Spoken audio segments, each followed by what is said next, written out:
Gracias, de verdad, muchas gracias. Thanks so much to the National Hispanic Media Coalition for this recognition.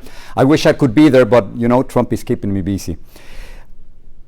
The documentary Hate Rising, it started with a very simple idea that hate is contagious. You remember that press conference where I was ejected by Donald Trump? Well, I guess everybody remembers that one. Well, in that press conference, Donald Trump told me, go back to Univision. Those are code words. That really means go back to Mexico or go back to your country of origin.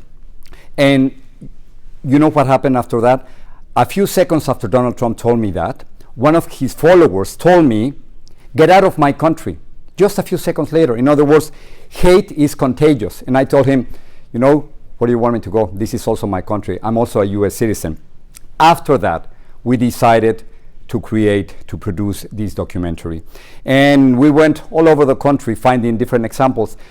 And unfortunately, it was so easy. The number of hate crimes in this country is rising. The number of organizations linked to white supremacy groups is still growing. So I was simply asking questions. And what I realized is that prejudice was being expressed in ways in which I was not used to. I was surprised. Maybe those prejudices were expressed before in kitchens and bedrooms, but now it was as if someone had given permission to the rest of the country, to thousands of Americans, to say these things, to offend others, to attack others, to be intolerant, not to accept diversity. And that's precisely what we are showing in this documentary. So what we did is we took a stand. When it comes to racism, discrimination, corruption, public lies, dictatorships, violations of human rights, you have to take a stand.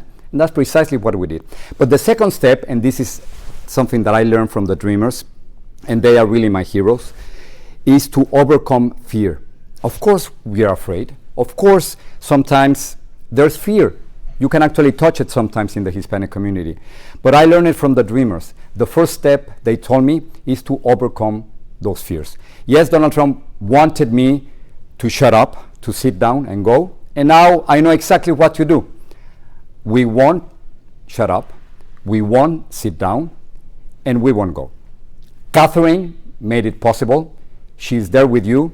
Catherine, muchísimas gracias.